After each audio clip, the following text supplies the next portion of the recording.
Hey, business building warrior, welcome to Silent Sales Machine Radio. This is your host, Jim Cockrum. I've got a guest today. It's another successful student from our community who's gone through the Proven Amazon course training, provenamazoncourse.com. He's learned the REPLENS system.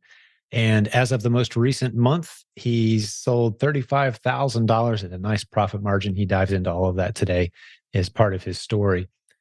He's been in e-commerce, as he shares, and selling physical products online for many, many years.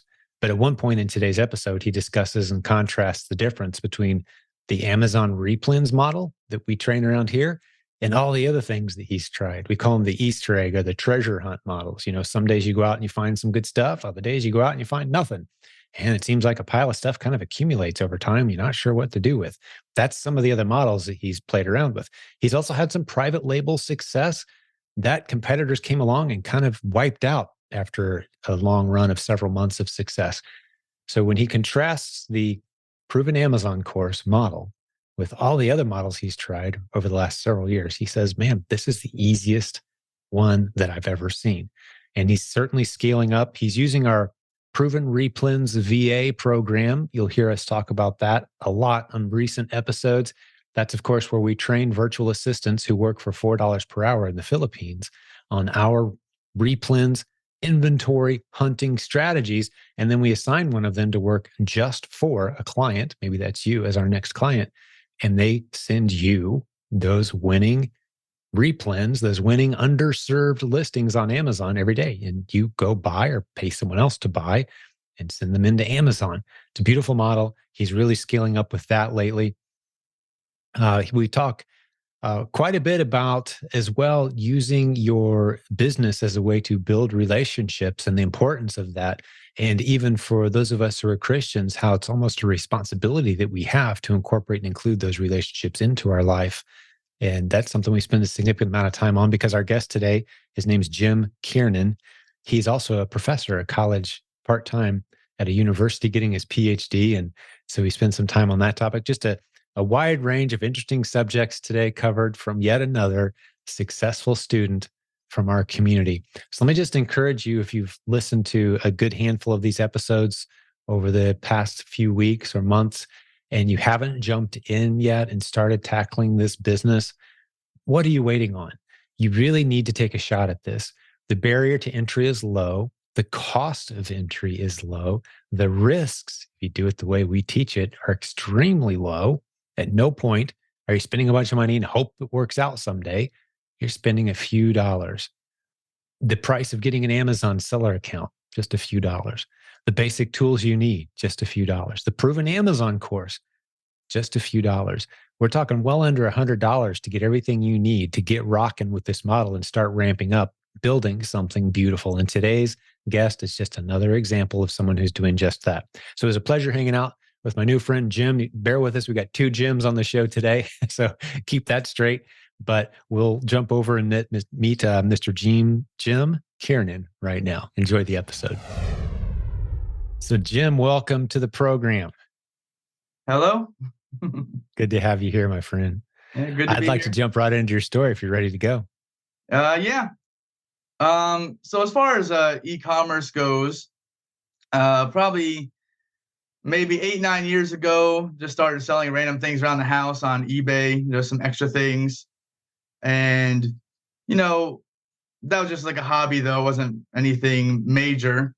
And then I had a friend tell me that, hey, you can buy things, send them to Amazon, and they'll ship them to the customer for you. This FBA thing. I was like, that sounds too easy. That'll never work. That'll never. That's not. That's too good to be true. Right. And I was working at Walgreens at the time. As a pharmacy technician. And at Walgreens, they put orange stickers on things and say, hey, clearance, and here's how much you save and everything. So I was like, okay, I'll try this out. I'll try something. So I was very conservative. I bought one item, right? It was like a night cream or something. And I sent that one item in FBA, right? In an envelope by itself, which isn't what you're supposed to do, as I found out. It's a good way. You tested it out. Later, Mm-hmm. And so I don't know, bought it for like $7-8, sold it for maybe $30. made like $10. I'm like, oh, hey, that's pretty good, you know? So I just, kept doing that, finding more stuff at Walgreens and sending more and more things in. Eventually moved up to actual boxes of things instead of envelopes. And so that went well for a while. I probably did that like part-time for a year or two. And then, and I was going to college at the same time, working part-time at Walgreens, going to college full-time. And eventually Walgreens just, pharmacy technician's very stressful and I was like, and I'm making more money doing less work on Amazon. So I'm going to quit here, and so I quit that and then went full-time just doing Amazon. When was this? This was probably about 7 years ago. So 2015, 16, Okay. around there. Gotcha. So quite a ways back here as we are towards the tail end of 2022. Right. So I've been, right? yes. So I've been doing this full time for a while, I mean, I've been working part-time other places, just, I'll get into that later though. But, just started, kind of at the bottom of the barrel though. I would go to estate sales, garage sales, thrift stores. And the margins are pretty good at those places, because you buy something for $1, maybe sell it for $100, but it was always a treasure hunt, you never know what you're going to find. Exactly. Yeah, I call it the Easter egg hunt models. Yes. They're a blast. They're fun. They're entertaining. There's some good margin there. But, I was talking, there's a guy in our community who came to our last event. I had a good long phone call with him. It's probably been close to 9 months or so ago. And he'd been in that model his whole e-commerce career, the treasure hunt model. Mm-hmm. And what he had was a warehouse full of, he didn't know what it was worth. Yeah. Like, I don't know. I know there's some money. I listed it for a while. I never sold. Got a bunch of, he just had so much money in his stuff because the one thing you don't know is how long is it going to take for this thing to sell? Right. Yeah. You end up with stuff that just doesn't sell and you don't know what to do with it. Right. Just because you drop the price doesn't mean it's going to move, and you get stuff piling up. Yeah. Yeah. So I did that for a while, but I was able to make a full-time income out of it, so there's a lot of money that's laying around places. Absolutely. So, but, not very scalable if you're just doing it by yourself, Right. You can't automate it and walk away from it and turn your team loose. Right. Yeah. But I did that for a while. And then eventually, my wife had an idea about hand making a certain product. She just wanted to try it herself. And so we said, well, how about we try to sell this, And so we started on eBay selling it. And we actually got it ranked like #1 spot for the keyword on eBay for a while. And so we were selling a lot of it, we were selling a lot, and my wife was having a hard time keeping up. Then we moved on to also Etsy and Amazon. So I made a listing, got a photographer, and all these things. And we still sell it. It's a niche product. And we were just doing that kind of like full time for a while. But since my wife was making it, we're limited on how many we can make. And so we hired out her family, which lives in a different state. And so they would make it for us. We trained them how to make it. They would make it for us, and we would have them ship it into Amazon for us, Cool. So that was going pretty well for a while. So we did that for maybe a year or so. But just with limitations on how many we can make, and then a lot of competition coming in, especially direct competition from China, that kind of died down a bit where it could no longer support a full-time income, And so after that, I was like, oh man, what are we gonna do? Like, we need some money here. So I decided to hit something I had done somewhat did previously lightly, and that's buying stuff on eBay and selling it on Amazon. So I found like a few, you could call them semi-replens, because you never know if they're going to be available again. Right. There are some that are consistently there, but you can't just buy as many as you want. And so I was like, okay, I need to hit this hard. So I just found like 20, 30 things, 40 things that I could buy on eBay and sell on Amazon to help supplement the income a little bit.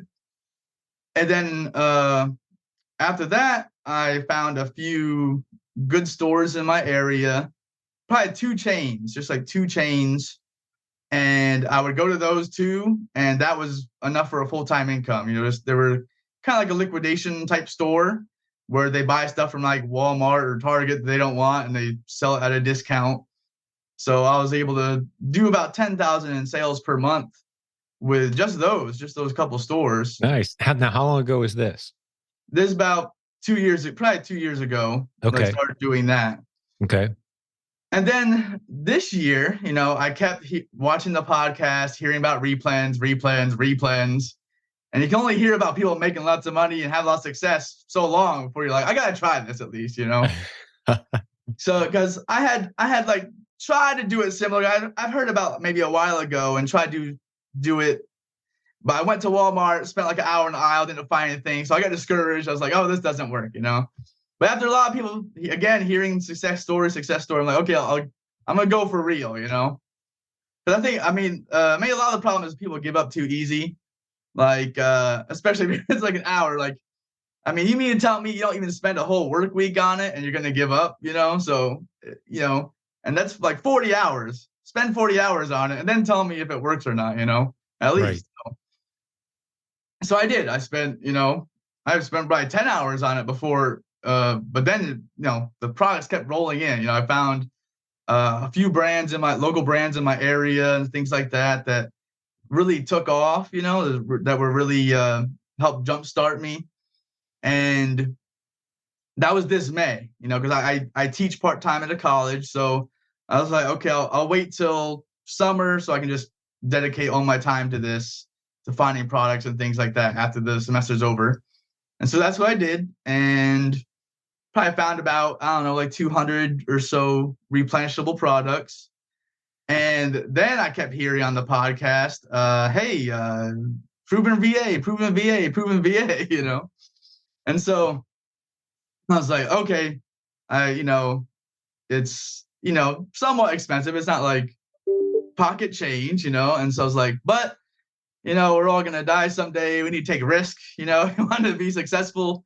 I'll go ahead and try it, And then everyone's saying it's successful and they have a guarantee and all this kind of stuff. So I'm like, all right, I'll try it. So I got that VA about 2 months ago from the proven VA service you guys have. ProvenReplensVA.com. There you go. Right. I'll stick a link in the show notes for everyone. And so I got a VA. I did switch out the VA once, but that's been going well. Been getting lots of products, that's hard for me to keep up buying them all, And so this last 30 days, I've hit 35,000 in sales for the trailing 30 days. And nice. So that's not bad for spending like 4 or 5 months just doing this model. I still hit up the liquidation store here and there because it's just like free money, and it has good stuff sometimes, a lot of times, So that's where I am right now, and just plan to keep going forward with the VA, buying new products. Then I'm planning on outsourcing to a prep center. Right now, my wife and I do all the prep and shipping, and it's just getting to be a little bit much, and I want to free up my time, so just probably this coming year after, coming back from vacation, all that stuff, go, try to find a prep center and go from there, try to grow the business even more. Nice. Have you considered using someone local to prep maybe as a way to transition into getting it out of your own house? I thought about that, but, if I just don't know how I would manage them. Like, say I want to travel to another country, for a few months, how would that work, And then finding someone I could trust to like have all these products and things. So I thought the reason I mentioned it is a possible good fit for you. Whereas, we've got some people in our community, for example, they live overseas. They do only online arbitrage for replens. Mm-hmm. Perfect fit to use a prep center. They have to use a prep center or have a friend in the country. But it sounds like you're doing some eBay stuff, maybe even some Facebook Marketplace stuff, so. I was, but now I'm transitioning more and more to online arbitrage only. Just okay. Replens, online arbitrage. Gotcha. Okay. because that was my plan in my mind, is to switch to a Mhm. prep center. So I wanted to Mhm. start transitioning to OA mostly. Gotcha. Well, so I want to hit something that you mentioned that I didn't realize was part of your story. That I want to make sure just to throw Mhm. a word of caution in there for everyone, for you included. Yeah. Having spent some time recently with my buddy Jeff Schick, jeffschick.com, SCHICK, just like the razor, right? He's our legal expert around here. Hmm. And he's been throwing some flags at the concept of selling closeouts and returns and flipping them on Amazon for a few months now, specifically. Now, a few years ago, a lot of people were doing really well with it. Now, then there's still people doing well with it, but it's one of those categories of risk that I just, I'd be irresponsible not to point out that if Amazon comes back with an IP complaint and says, hey, we need to see a receipt, and you show them a Larry's closeout bin barn, and like, hey, I bought 15 items for $1,800, and that's all you got. You could find yourself in some trouble with Amazon. And no, there's plenty of people doing it, but there's people losing their accounts over it too, unfortunately. So just throwing that out there, man. Use caution. Have you run into any challenges there? No, and fortunately, the places that I go, they do give the title of the item and the how many you buy and everything. And I've had sometimes where they would lose items to Amazon. I submitted that receipt and that was acceptable to them. So I haven't had a problem yet. I'm not saying I won't ever, Yeah. but Yeah. again, that's becoming less and less part of my business anyway. Yeah, Uh, you may want to phase away from that, or focus eBay and Facebook Marketplace on those items, because there is significant risk there. And some people are selling a lot there, but even with that itemized receipt from like Larry's closeout barn, itemized receipt, that doesn't prove that there's a chain of custody of those branded items. So the yeah. brand could come back and say, "Hey, we have no way of knowing if these are Chinese knockoffs. Yeah. There's not a chain of custody here." And so you could find yourself having to pay some money, significant money, or getting your account suspended. Probably not permanently for your first offense. Well, It certainly is speaking possible. speaking of which, I've had my account suspended twice in the past Yeah, for different reasons, yeah, because it, I bought something at a thrift store that someone complained was inauthentic, and like some kind of face cream or something, so mhm. stuff like that. But I was able to get it back in a couple of weeks, fortunately. Yeah, yeah, and that's what Jeff is the guy that we send people to right now for that sort of thing for about $89 a month. You put him on retainer, and any Amazon legal things, including a suspension, he just handles all of it. Because I've seen suspension services out there. Some of the biggest numbers I've heard is $10,000 to $15,000 for a Mm, reinstatement, with no guarantee that they're going to get your account back. yeah, It's that's a lot. crazy. Yeah, it's nuts. But so for $90 a month, that's a pretty good deal. But the thing I want to put people at ease too is Jeff says this. I mean, I've had him on the show several times in recent months, and he was at our most recent event too. Says the odds of a permanent suspension are so slim, it's not worth worrying about. You can always get your account back. Now, it might cost you a lot of time, might cost you a lot of money, and permanent suspensions do happen if you just flagrantly and blatantly ignore the rules and get multiple violations. But yeah, just wanted to spend a little bit of time on that whole closeout thing and make Mm, sure we didn't yeah. paint an incorrect picture on the opportunity there. But certainly play around on eBay, play around on Facebook Marketplace with those opportunities. Um, but okay, so I want to hear a little bit more about this virtual assistant you found and their ability to find replens and how you find replens, how you're working with them. Talk me through Yeah. that just a little bit. I want to spend some time on that. I guess I'll start with myself first. So when I began, I would really just take pictures of the store aisles and go through them on Amazon. So say I take a picture of bag of marshmallows or something like that, right? And I type in jet puff marshmallow, and then look through and see if there's any listings there. I would just go to the customer facing one. I don't know if a lot of people know this, but the Amazon seller app and the Amazon customer app, the way keywords work there are different. Completely different. Yeah, And so the shopping app on your phone is different than the .com website on your desktop too. and so I usually sometimes I type it in both, Yep. uh, because the Amazon app will definitely find the out of stock items for Mm-hmm. you, where the one on the customer facing side will not, unless there's a checkbox you can click for show out of stock items, which can work. That also, when you click that, it also gets rid of all these sponsored ads, so that's useful. If you click the out of stock items, show those, so Good that's tip. nice.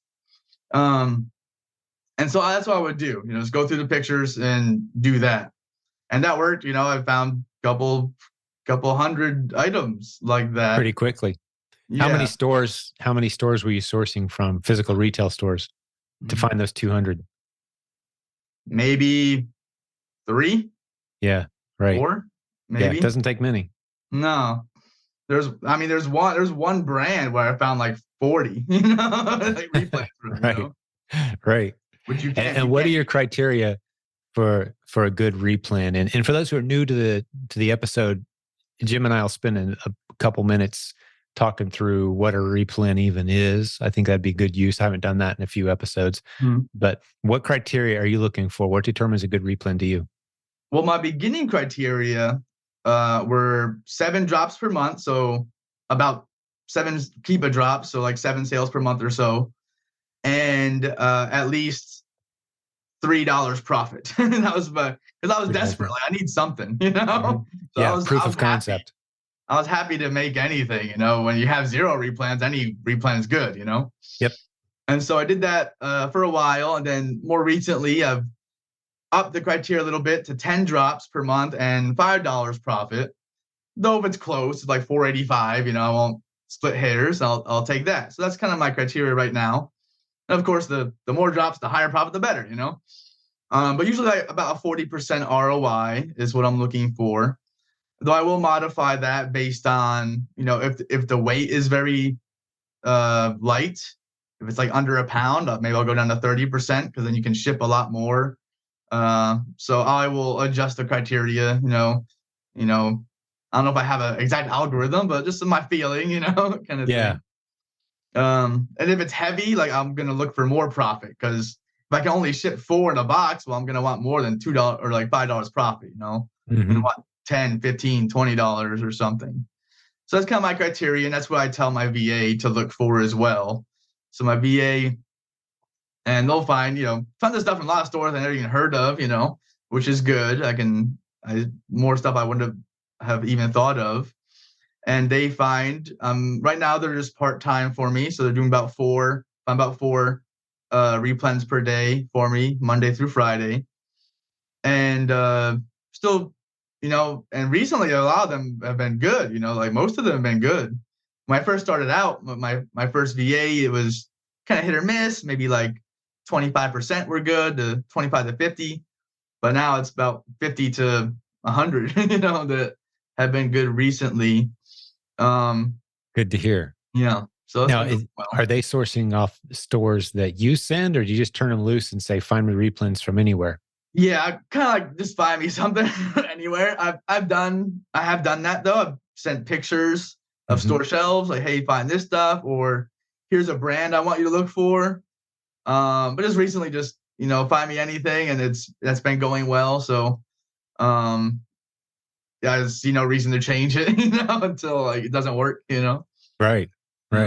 So if I asked you what is a replan, I always like to ask guests this, and the answers all kind of compile in together to a pretty cool collection of descriptions, because I think it means something a little different to each person as far as how they describe it. I mean, it's the same thing to all of us who are doing the model, but how do you describe a replan? What is a replan to someone who's familiar with selling products online? How is this different from the treasure hunt that you were talking about earlier? Yeah. What's a replan? So this is something that you can sell over and over again, not necessarily to the same person, but you can sell over and over again. So if you find something at a thrift store, I mean, no guarantee you'll ever find that again, right? But if you go to Walmart and find something on the shelf there they usually sell, you sell that and you sell out of it, you can go back and buy it again, And so that's a replan, simply just something you can sell again and again. Yeah. Yeah, exactly right. And I add in the detail because I've answered this question hundreds more times than you have. I add in the caveat, I can sell it profitably a handful of times per month and then easily source it as I need more. Yeah. at full retail, typically. I'm Yes. not waiting on sales. Exactly. That's it. So you're finding these underserved listings on Amazon and then replenishing your inventory as needed as you sell against that ASIN, that listing.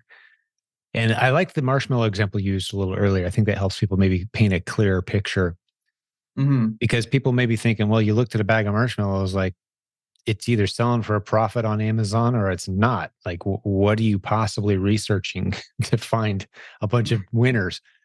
Well, that could be a 2-pack, a 3-pack. It could be in a bundle mixed with, a s'mores pack, Yeah. right? And it's like, oh, I could source everything in that s'mores pack and make that same bundle.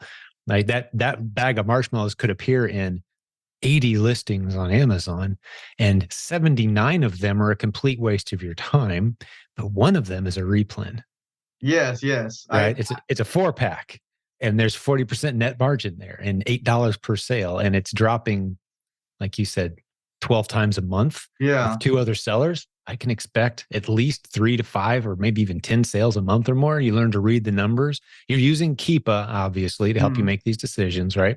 Had you used Keepa at all before you found this community as a tool? No, I think I heard about it from you guys. Yeah. Yeah. Most Um, people hadn't until you get into replens. So for the listener's sake, go listen to podcast episode 369. That's where I dive into Keepa, what it does, how to use it. We've got a 20-minute video inside our Facebook group as well that introduces you to just me kind of scrolling around on Amazon, showing you how I use Keepa plugin on yeah. Amazon.com, and just the winners kind of pop out at you once you know what you're looking for. But what else do you want to talk about, Jim? I feel like I don't know a whole lot about you or your family yet. Let's maybe just spend a couple minutes there. Like, who are we Yeah. talking to? Who's this person behind all this interesting e-commerce activity the past decade or so?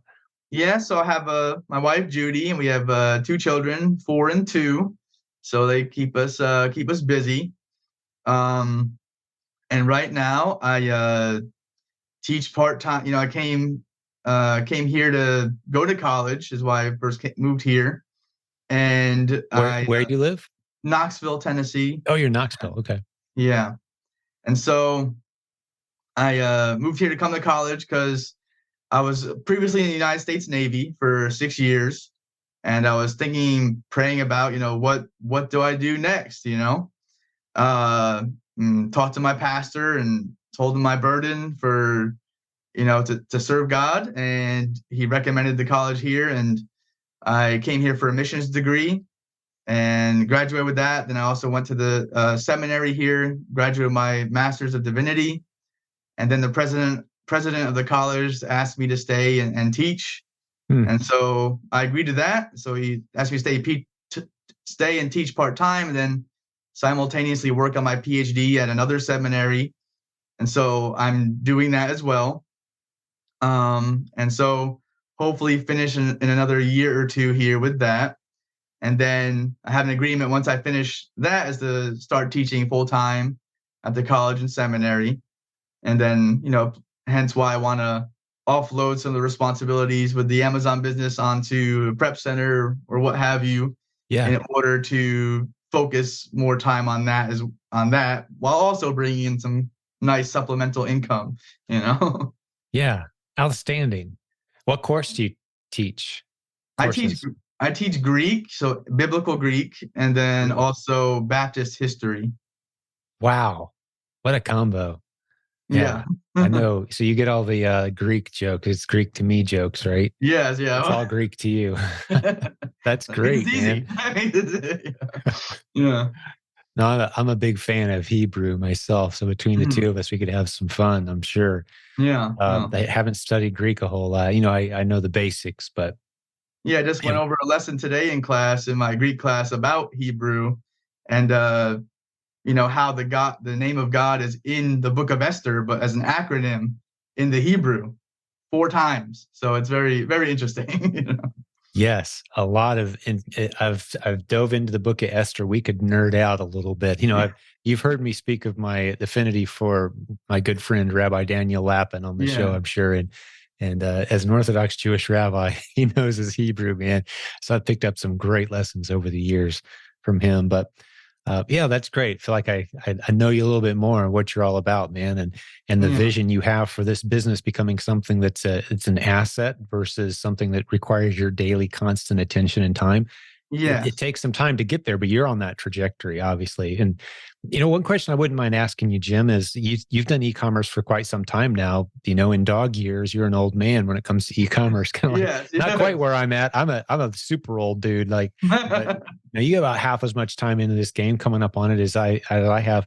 Put into perspective for me some of the other things that you've done, and maybe there's things you didn't mention, and contrast it to the REPLENS model that you're in now, just as far as like the day-to-day reality of doing this business, how rewarding it is, how challenging it is, how nerve-wracking it is. Just put some perspective around that if you don't mind. Well, it's I would say it is a lot easier than any other model I've come across. So, with again the Easter egg hunt, you never know what you're gonna find. So sometimes I go to a thrift store, walk out with a couple $100 worth of product. Other times I go walk out with nothing. And it was inconsistent. I never know how much money I'm gonna make each month. You never. So like, how do you do a budget kind of thing? So Mhm. I might make 1,000 this month. I might make 5,000 the next month. Who knows? So this model is just a lot more consistent, and it's a lot more diversified. Like with my private label product, we had just a couple of those in the same brand, same niche. And so once a bunch of competition flooded into that, you're like, well, then you're out of luck. You're kind of like, well, now I need to put food on the table some other way. But here, if someone tanks the price on one product, well, I got a couple hundred more that I can go to, and I'm getting more every day. So that's better as well. And then you can scale it. It's scalable. There's a couple other things I did that I didn't mention. With the one thing I that was kind of scalable, but I would buy textbooks off of Amazon Merchant Fulfilled and then sell them back on Amazon FBA and make a good profit that way. So you can do that. You can use Keepa to search for those things, if you are so inclined. And there's other software you can use. But I did that for a while because I was like, well, I need some way to make money here. And it was good. But nothing is fat that you could scale as quickly as REPLENS. Because I went again from like 10,000 in sales to 35,000 sales in 4 or 5 months. And that's with stopping a lot of that, what was giving me that 10,000 in sales, right? Of the Closeouts, liquidation. closeout stores, right? Because Yeah, so you shut that down and scaled a into. lot. Yes, yes. Because my reasoning was, well, every minute I spend at the closeout store is a minute I'm not finding a replen, right? Mm-hmm. And at the closeout store, those are semi-replens because they might have like 100 of them, right? Across the other several stores they have in my area. And but if I find a good replen, hey, that could be worth thousands of dollars over the next year, a couple of years. Right. And so what's worth my time more, making $100 an hour at the closeout store or possibly making $1,000 an hour with a replen model. And so, Yeah. and then it's built for scalability with all the infrastructure that people have built around Amazon with the prep centers and things like that you can use. Just especially if you're doing online arbitrage, just buy it online, goes to the prep center, and there you go, and they'll take care of it. Hence why I'm excited to go through the online, OA Simplified course. I have not gone through that, but I'd like to You'll love it. do that sometime soon and tell my VA, hey, watch these things and Exactly. Yeah, and that'll be added into do the this. Proven Amazon course here within the next few weeks. Mm-hmm. Right, very soon after this podcast episode drops, the Proven Amazon course will be getting its latest module, which we add a new incredible module about once a month. And the one that's up very close to next is OAS, oasimplified.com. We had about 1,000 people pay and go through that content, just raving reviews. But yeah, it really helps you dial in your online sourcing strategies, specifically built around tactical arbitrage, which I doubt you've played with at all yet. Probably not. I have played with it. Have you? But inefficiently, Sure. It's a bit of an intimidating tool. But Yeah. Leah and Jessica, our coaches on our team who were the instructors for that course, really dove in and systemized and put a lot of great bonus content and strategies in there. We should have charged thousands of dollars for that for that module, but it's just incredible. They did such a great job. But yeah, you're going to love it if you're dialing in your Yeah. online sourcing. As That is soon as I tremendous.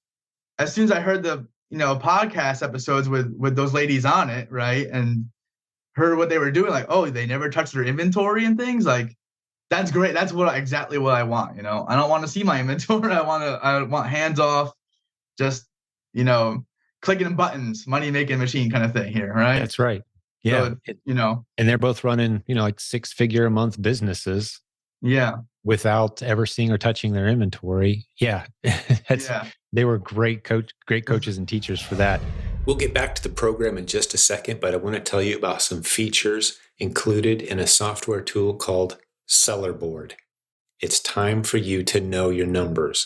Get over to silentjimdotcom/numbers and check out the special offer that we have for this community with Sellerboard. Starting at just $15 a month, you can get a suite of powerful tools that not only help you understand all your numbers, but give you follow-up email tools, review request campaigns, inventory management, reimbursements for lost and damaged stock and FBA errors, listing change alerts. Wouldn't it be nice to know if one of the listings you're selling on has changed? You can get those alerts with Sellerboard. Pay-per-click bid and keyword optimization, much more. It's a very robust package at a very low price with a great special offer for listeners to this show. If you're an Amazon seller and you don't know your numbers, you need Sellerboard. Get over to silentjim.com/numbers and check it out. Let's get back to the show. Clicking buttons, money making machine kind of thing here, right? That's right. Yeah. So, and they're both running, like 6-figure a month businesses. Yeah. Without ever seeing or touching their inventory. Yeah. They were great coaches and teachers for that. What else is on your list of things you wanted to talk about today, or questions, things you want to kick around? I'd seen a few pretty interesting topics on your list and your bio that you sent us. Yes. So, where I teach, we do have a school of entrepreneurship, right? And in fact, my wife went through that school. She got a bachelor's in business there, and she actually was able, because of her concept, was this business where she was hand making the product, and then also having her family outsourcing that to make it and ship it into Amazon for us. The president was so impressed with it and thought it was such a great idea. He had us present it before the board of directors of the college. That's cool. And so, yeah, it was really a great opportunity, and so the reason we even have a school of entrepreneurship, right? Our president is he believes a lot in that everybody is going to be doing, everyone that is a Christian should be doing God's work. And he knows that not everyone will be a pastor or a missionary, right? Some people will be business people or tradespeople, right? And then even if you are a pastor and missionary, the future of kind of that vocation is bivocational, right? Is to help support yourself, And so sometimes the idea of how to connect business and, your business and God's business is not always clear, as easy as it is to connect, being a pastor or, a worship leader or something like that, and God's business, right? It's a little bit more obvious. So my question would be, what would you recommend to people going into business, right? Or even doing business on the side, how to use that and combine that with God's business? Well, there's 3 or 4 different hats I could put on and love wearing all of them and tackle that question depending on the audience I'm addressing. Mm-hmm. And this is a very mixed podcast audience, many listeners, a lot of Christians who would agree completely with the premise that you and I would have, which is my business is my ministry, and I want to connect the two in the way that God intended. Let's talk about it. And then we've got other people who think Christians are crazy, myself included, but they love the business content. Hey, we're friends. If I saw you in person, I'd give you a big hug. That's okay. You can think I'm a little nuts. Hey, that's all right. Mm-hmm. It doesn't bother me in the slightest, actually, to have people with different worldviews in my friend circle, on our team, working together side by side every day. But I got to admit, we have to recognize they have a slightly different worldview. So when I tackle a question like this, I want to provide value to as many people as possible. That's the hat I'm going to wear with my answer. Mm-hmm. And knowing that if it was a group of business-minded Christians sitting around the table, we'd dive deep for hours and have fun with this.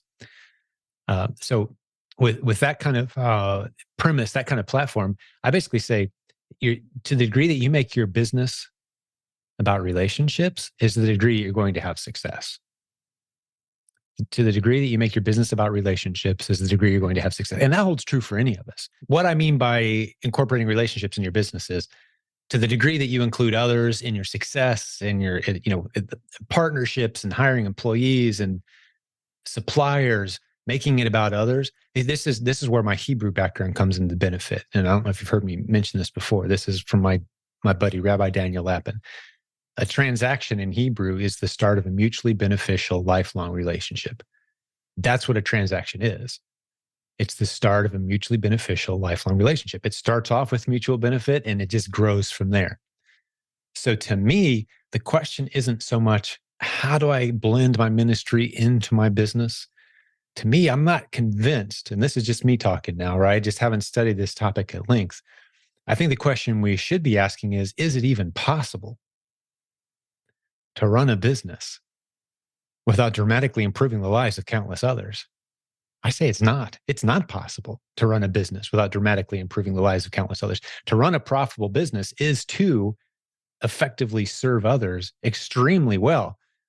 That's what a business is. That's what it does. Not just your customers, but your suppliers, your partners, your employees, the people you've got to serve well, because if you're not serving well, that's where the business starts to break. So we're already in serve mode. Just running a business, we're serving. That's ministry. If you're a believer, that interaction, right? So I would say it's not possible to run a business and not have it be your ministry. Blend the worlds, 100% overlap them. I actually had a pastor call me one time, and his question for me was this. He said, I'm having a hard time keeping these two worlds separate. I'm a pastor, got my church, it's going good, I love it. On the side, I've got this e-commerce thing I do in the evenings and the weekends, and it's exploding. It's beautiful. It's amazing. But I'm really worried that the people in my church are going to think differently of me when they discover that I'm this successful business guy as well. And he was concerned, legitimately concerned. And that's been probably 10 years or so ago. And I said, I'm pretty sure that not only is there no damage that will be done when they learn this, but you'll be doing them a huge favor by revealing to them there's a whole world of opportunity out there. You'll be serving them better than you are now by saying, hey, there's a lot of things you could be doing out here in the interesting businesses you can start that will take you into new relationships. You'll be introducing yourself to people you never would have met otherwise, letting your light shine in the corners of the world you never thought you'd be exposed to by being in business. And even for me personally, I think every missionary that any denomination in the world sends out should send them out equipped as an entrepreneurial business warrior, basically. So they can go in under the flag of business owner and go anywhere, and the world will welcome them. Mm-hmm. Whereas if you go in with your 30-pound Bible and hit people in the head, there's some countries that aren't too excited about having you there, right? So just as a strategic thing, go in as a business owner and take the light of the gospel and take that love that God has for you that you want to show other people, take it with you wherever you go. So to me, I guess the short answer is there's no delineation whatsoever between serving in business or serving in ministry. I know some people are called to do ministry and that's their focus. I'm not taking anything from that. But if you're in business, that is your ministry. If you're a Christian, that's my short answer to that. Mm-hmm. There's a good book. Have you read Evangelpreneur by Josh Tolley by any chance? No. Tolley, Josh Tolley. Look him up. Actually, Jimmy Smith on our team does some work for him. Evangelpreneur is the title, pretty slick title, but he basically makes the argument in that book that everyone needs to start a business. Mm-hmm. Absolutely everyone should have a home-based business because of the time we live in. And he lays down multiple reasons, everything from family dynamic, husband-wife relationships, and and just across the board, statistics and data backs up every point he makes. And then basically this lays down that, especially for us as Christians, is that the opportunity for, we're called to share the good news that we have. business is just another avenue to do that. So that's my somewhat choppy perhaps, but my take on all of that. And I'd be curious to hear, how what you're struggling with as you think through that, and what prompted that question even. Yeah. Well, a couple things. One is, you know, especially with like doing online arbitrage, and then if you do send to a prep center, like you seems like you're very isolated. Like there's not really much relationship going on, Great pushback. You know what I'm saying? So it's Mhm. like how you have relationships with Walmart or something, when you're ordering online, or how your relationships with your, prep center. I mean, that might be a little more personal. You call them, talk to them and stuff, but how does that work? Or is there other avenues you can build relationships through, even Yes. given Let those me limitations? tackle that, because I've seen thousands of people do these business models. And don't belittle the relationships that seem to be completely virtual, that should be more personal. Meaning, like, the manager at Walmart, yeah, you should be one of their favorite customers. The manager of the store, yeah, get to know them. Yeah, take them a little gift. Get to know their first name. Get their cell phone. Get to know, that'll pay off in bigger results for your business and bigger opportunities for you. It will lead to other things. But it also, that's another relationship. We should be in constant relationship expansion mode. So while the Amazon model itself can be somewhat impersonal, I'm never going to meet the person that bought this 6-pack of green beans. Some businesses meet their customers. As an Mhm. Amazon reseller, not necessarily. And that's one of the big challenges I have with the model. Actually, I had a chance to speak to, have you heard me tell that story? The senior Yes. vice president that I met, right? Like, hey, Mhm. you got to let buyers and sellers connect, buddy. You're leaving a lot of revenue on the table. And they tended to agree with me. And I think they're doing some things to start to break down those barriers. But we don't have to wait on Amazon to do the right thing to break down those barriers. And instead of an email, get on the phone. You'll make more money.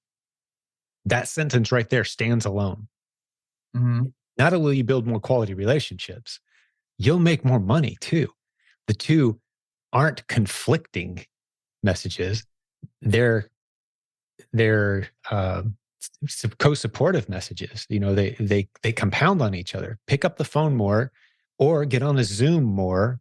If you're used to texting and emailing or phone call, get on Zooms. Build relationships with people who are doing this business, others in your area who are in e-commerce, other small business owners. Now that you're a small business owner, you have something in common with a lot of other people in your area that you didn't have in common with before you started a business, and that is, I'm trying to build a business here. All right, a lot of the same struggles. There's a lot you have in common with the guy who runs a dog grooming business. You don't realize it yet, Mhm. but you can say a lot of it. You can finish each other's sentences. It's like, sometimes the most annoying part of my business is the customers, man. Like, yeah, we've all got that in common. Look around the room, like, hey, I've never heard anyone say that before, right? I mean, we're all running different businesses, and we can all say that, right? Like, those things you have in common with the other small business. So that's new relationships you can venture into Mm. based on, hey, Yeah. I'm a small business owner now, right? The Mm. accountant that you're going to need, great person to know. So the relationships, you have to be intentional about it.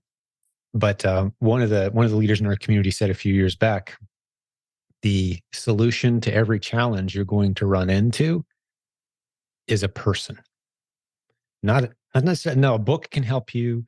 A strategy session with a coach you'll never meet, maybe that can, but if you can integrate new people into your life as you're solving the challenges of business, you look around suddenly and you've got 50 people in your life that wouldn't have been there had you not started a business. Never mind the fact that we're never going to meet the person we sold a 6-pack of green beans to. Okay, we may not ever meet that customer, but that doesn't mean we can't be very intentional about the relationships. Just because our model keeps some people out of our life relationally, there's still a whole lot of people we can include. Does that make sense? And you have to be intentional about it. You're not going to stumble into it. Yeah, yeah. That's really good, actually. Yeah.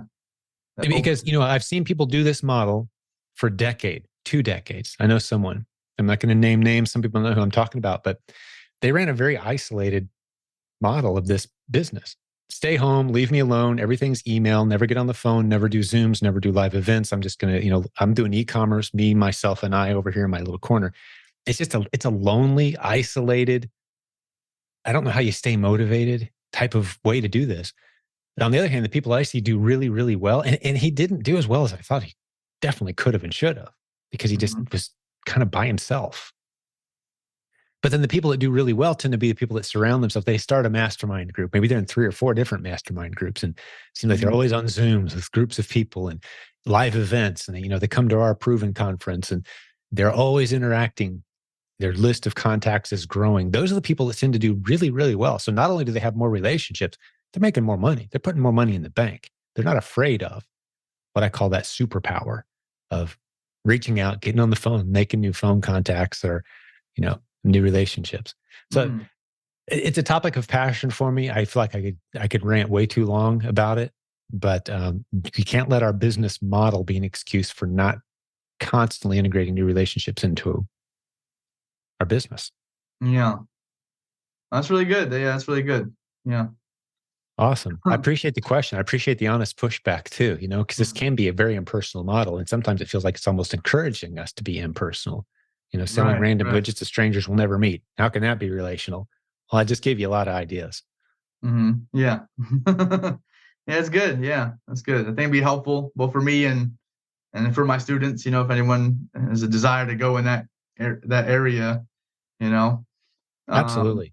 And I would love the opportunity too. I love talking to people who feel like God's calling them to a mission field to go somewhere. I'd love getting in front of those groups and just kind of talking through and helping them think through and challenging them that, what reasons do you have for not taking a business mentality with you? Yeah. Really, there aren't any. None that I've found. There's no good excuse not to. The day and age we live in, well, all you need is this, and the internet connection and a smartphone, and you can run a business, a very successful business, and be having an incredible positive impact on people around you and self-funding. Yeah. Yep. I have a friend. He lives in Vietnam right now, and he doesn't do Amazon. He does some other models, but he's doing very well, and it's very cheap there. So, Yep. But yeah, Sure. you can, and that's one reason I want to automate it as much as possible. Maybe I want to spend a couple months in Japan or something, like helping a missionary over there, and just helping out, and then I can still support myself. My business can keep running without me here. That's kind of the idea. Yep. E-commerce is the way to make it happen, man. And Amazon REPLENS model can be used from anywhere in the world. We got students all over the world, as you know. There's no reason you can't run your business from wherever you feel like you're supposed to be, wherever God's calling you. That's where you can go. Yeah. Awesome. Well, what else is on your list, Jim? Anything else you wanted to go over today before we start to wrap this one up? Oh boy. Well, just my next steps, I guess. Like I said, I'm just planning on next year getting a prep center. Is there really, I know you suggested maybe someone local. Is there a reason why that would be better than a prep center in your mind? Is there a reason you suggested that? Well, good question. The reason I mentioned that specifically, well, in general, I think it's just a good idea to have some local support for whatever it is that you're doing, if possible, if you're selling stuff online. For example, if you're using a prep center exclusively, you're going to get some returns and they're going to come to your house, right? Typically. Or you can send them to the prep center and they're not going to know what to do with them. I don't know if prep centers that will cash out your returns and sell them on eBay for you. Maybe they exist, but there's money there. What are you going to do with it? Does it stack up in your garage? It'd be nice to have some local presence. It's kind of like that slow and steady scaling. Okay. So it's just you and your garage and your living room. And now, it's off to a neighbor's house. And now we're using a prep center for 90%, but still 10% is local. The Facebook marketplace, the eBay, the returns. It's just good to have that diversification of support, I guess is what I'm saying. And it makes sense to me to kind of have that neighbor who works for you 5-10 hours a week, slapping labels on boxes and listing stuff on eBay that, oops, I bought wrong item. Oh, I'm not allowed to sell that. I thought I was, that sort of thing. And you can still turn that into cash by having someone local, right? Because the people I know that do only prep center, they get a little stuck with like, what do I do with my returns? What do I do with my bad inventory? What am I supposed to do with it? It'd be nice to have it local. That's the reason I mention it. But no, prep centers are a beautiful arrangement. PrepCenterNetwork.com. I'm sure you've probably been on there. Yes. I'm going to put a link to that in the show notes as well as everything else we mentioned today. But that's just a free list of all the prep centers we know of. Yeah, absolutely. Start looking into it. For 90% of your online arbitrage buying, makes total sense to jump on that for sure. Yeah. And I'd probably still even do some locally, because there's some local products you can't buy online here that are very profitable. Right. Still do that, but just in my mind, the future, again, the concept of being able to do this anywhere in the world. If I have someone local here, but it's, coming to my house, like they're not gonna be able to get in, and I'm gonna have boxes stacked in front. Let's think through that you're not that far from connecting the dots. Okay, so this person who's local, who lives near you, they can still go to those retail stores, maintain those relationships with those managers, those brands, whatever, take it to their house, put your FBA labels on it, prep it, send it in. They're not coming to your house. Yeah. It's all happening at their house. Right. So that's one reason why I'm kind of encouraging, find someone, a neighbor, someone in the area that can start working part-time, a single mom who has hours in the evenings, a retiree, something like that. There's another relationship for you. There's someone else who's kind of holding down the fort locally. The stuff that gets delivered, instead of deliver it to your house, have it delivered there, or they come to your house once a day and just pick it all up off the porch, or get the code into your garage or whatever, right? Like these kind of arrangements start to make a whole lot of sense. It's kind of an in-between step between having it all in your living room or having it in a prep center that's 1,000 miles away. Yeah. Yeah. So I'm building up there. I think I'm sending about 2 boxes to Amazon a day right now. Good. I like the daily shipments. 2 50-pound boxes. I want them out there. I want to make the money back. Yep. I need this money back here. So then my car can only fit so many. So and I can't let it build up for a couple of days. So, and so I don't think I'm quite at the point where I could provide somebody enough work to justify, hiring someone. Because I don't think I spend 20 hours. I don't know. I guess I have to look up to count it. Well, you'd be amazed at how many people would jump up excited for 5 or 10 part-time hours a week. Yeah. Paying them hourly. You'd be amazed how much that $50 a week is just going to be a huge deal breaker for them. Like, oh my goodness, this is exactly what we needed, right? And so maybe you have 2 or 3 people because they're all very part-time at some point. Yeah. But yeah, it's not a matter of, I won't do this job unless you're going to pay me 40 hours a week or 20 hours a week. No, maybe there's someone out there that just those 5 or 10 hours a week, a shopper. Shoppers aren't that hard to find. They go out and pick up the inventory, drop it off at the house where it's supposed to be prepped. Yeah. Right. So don't worry about how few hours or the size you're at. Just make good strategic decisions. Don't go out and say, okay, it's a full-time position or this is 20 hours a week position. No, you don't know how many hours a week it's going to be. Right. You don't need to make any promises. The right person won't care. Okay. Yeah. Yeah. That makes sense. It's supplemental for them. It's maybe their 3rd job or something. Right. Yeah. Okay. Yeah. All right. Sounds good. Yeah. Look around. I think that's a good next step for you actually, is to find someone local. That's my instinct. Okay. Yeah. Maybe someone through the university even or something, just who wants a few extra hours a week as I'm kind of growing this thing. Right. Yeah, I'm sure there's a lot of college students that need some extra money, Sure. The problem with college students is that, even if they're really, really good, most you got is a year or 2 and they're off to something else, man. So yeah. I like the little old lady who's always home and bakes the neighborhood cookies and, hey, you want to work an extra 5 or 10 hours a week for me, make a little money? Oh, I would love to spend more time with your family. Now you got a new friend baking you even more cookies and loving life. And she loves shopping too. She'll go pick all this stuff up. She didn't have anything to do with her time anyway, except her dogs, kind of thing, right? Like relationships, right? Right. Sounds good. Well, maybe I can, I know a lot of times they'll have like a little hack in some of these episodes or something, and maybe some advice that I could give, for the listeners. Man, if you got something, hit us. Yeah. I haven't heard many people talk about this. I don't know why, but you can buy stuff on Amazon and then sell it on Amazon again, So I don't know why, like, a lot of people aren't, praising it, or give me some examples of what you've done. I mean, without giving away any of your hot ideas, but so there's like a listing, and it's actually the same exact product. It's like a 6-pack of something, right? And I buy that, sent to my house, and there's another 6-pack, same item, just different ASIN, and I sell it for like triple the price, and I buy it from Amazon itself, I would suggest not buying from third-party sellers because you never know what you're going to get there. If you buy from Amazon, they can't complain, And so I have like maybe 10, 12 replens just from, buying from Amazon, selling on Amazon. So if I found 10 or 12, that must be thousands out there, Right. And then also an easy way to get ungated in things is buy stuff from Amazon, You can buy it from Amazon, send them the invoice that you got from them, and they're a distributor. So you can get ungated in anything that they sell, anything Amazon sells. And so I've used that to get ungated in dozens of products, Yeah. Then you just find another ASIN where you can get a little bit of profit or break even or even lose a little bit is completely fine. Get ungated. But yeah, also, I love it.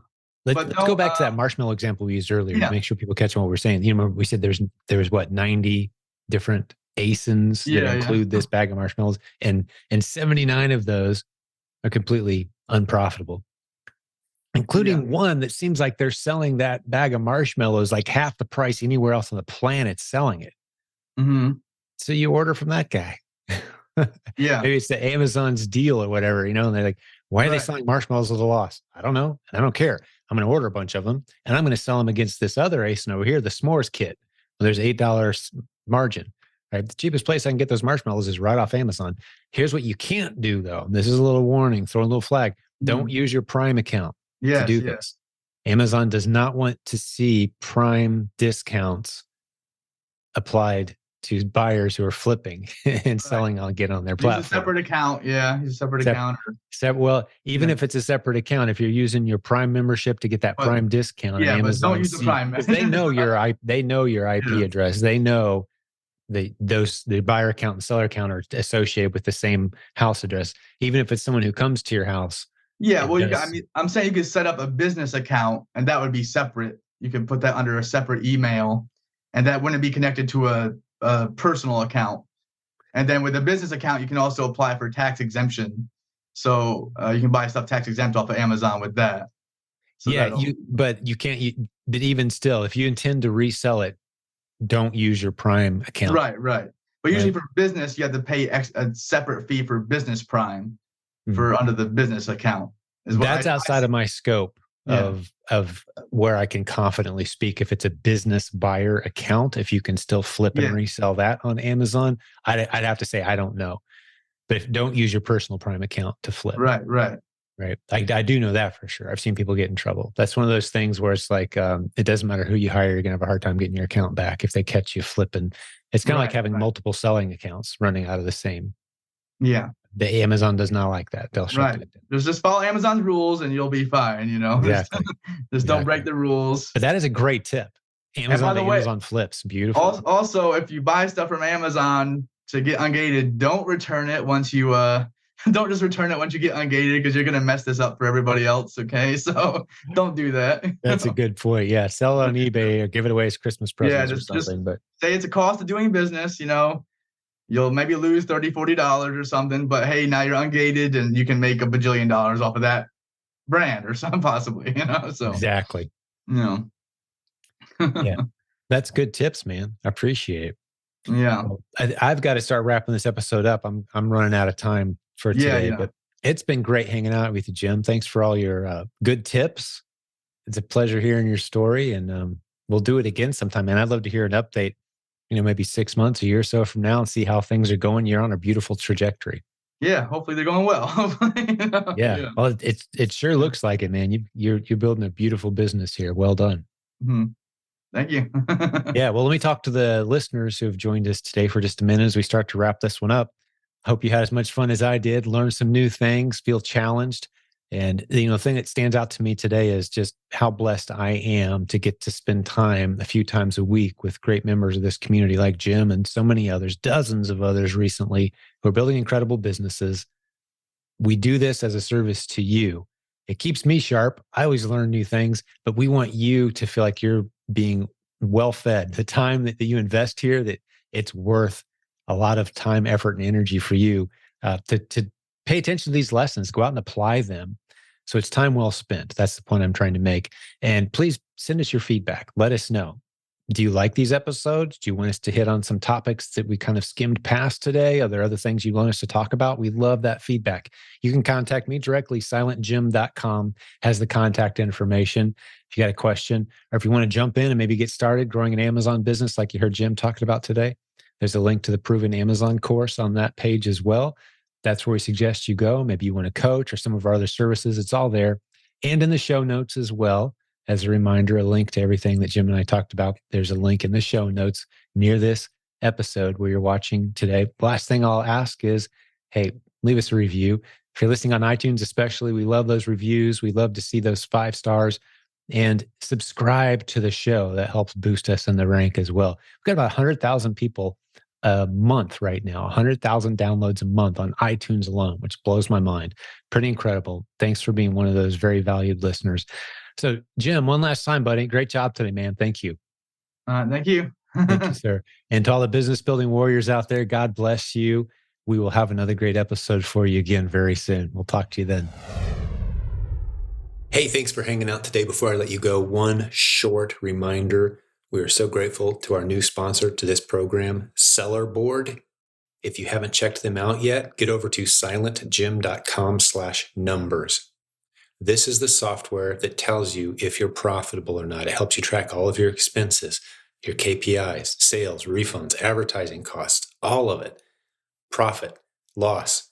This is tremendous software that fills a gap in the marketplace. Many successful sellers in our community are using this tool to help them know which of their products are profitable and which ones aren't. You'll love Seller Board. For just $15 a month starting, you can really dial in and know how your business is doing. silentjim.com/numbers. Talk to you next time.